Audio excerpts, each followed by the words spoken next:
What's going on, guys? It's your boy John the Liquidator coming back with another video, and it looked like we got a little update about this Caitlin Clark civil rights lawsuit. Guys, for this one here, we got to go all the way up to Indy. Let's get it. Let's go.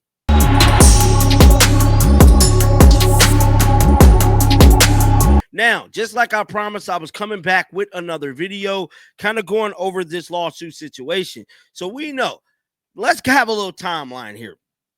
Timeline going down this whole little Caitlin Clark civil rights thing. The Wall Street Journal produced an article that went viral, sent shockwaves throughout the nation, kind of letting us know as to what this whole situation was going to be about with this lawsuit.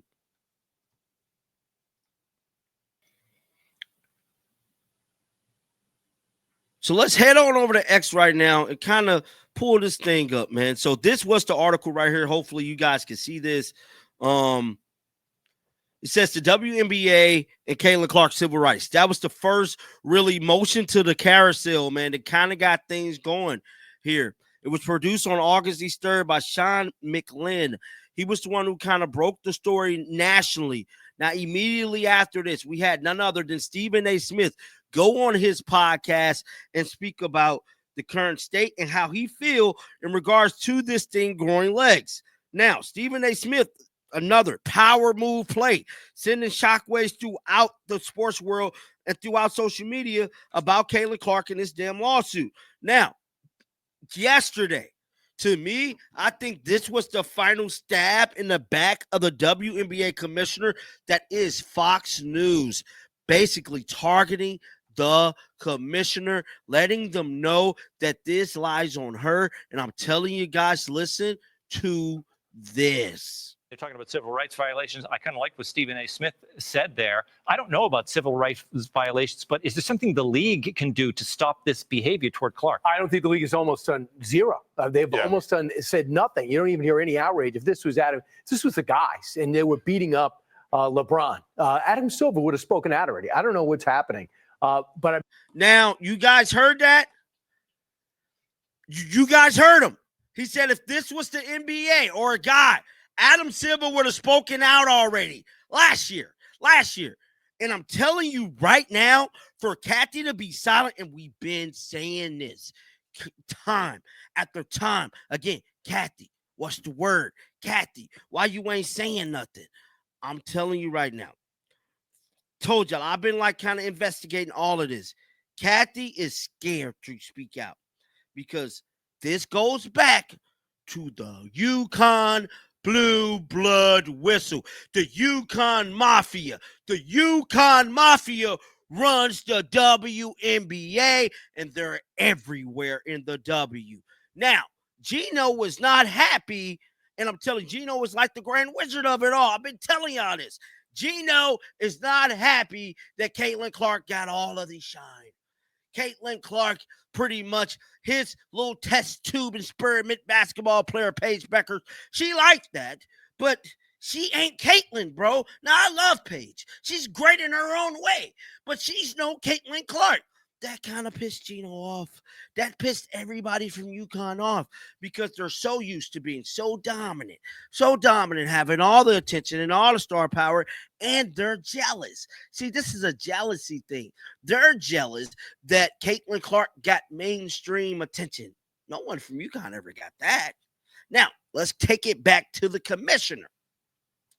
The commissioner got a board of trustees and all these just board members and stuff, so they can vote her out. Guess who's on the damn board? Yukon Mafia, bruh. They everywhere. Let's go back to this.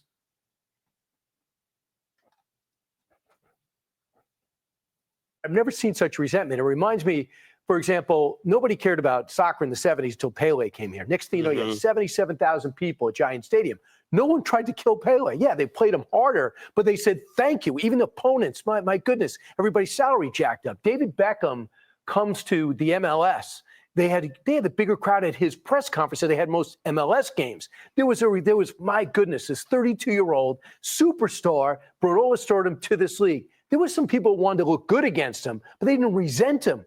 But here's this woman who comes into this league as a legitimate rookie. She is up viewership up highest in 20 years. So the ratings are up highest, and 200% they're up. Attendance is up 14% year to year. It's even over last year's records.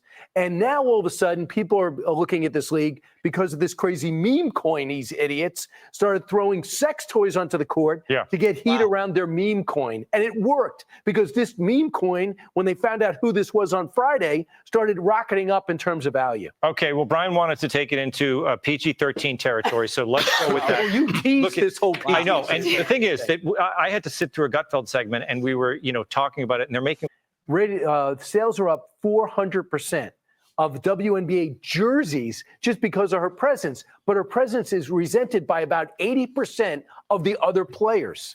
Well, we spent so much time, though, talking about the drama, and the Caitlin Clark Angel Reese drama goes back to their Iowa LSU days. So it's not like that was new. However, we've also seen other players have this like mean girl behavior in the WNBA. Is that something that was happening already? We just didn't know about it because now we're paying attention, or has that just self-generated? I don't know if there was another superstar in the league, Cheryl Swoops or Rebecca Lobo, early on when it first launched, that people really resented them because they had just won the Olympic gold in '96. They took that momentum and formed the WNBA. We kind of knew Lisa Leslie, Jen Rosati. We knew Rebecca Lobo.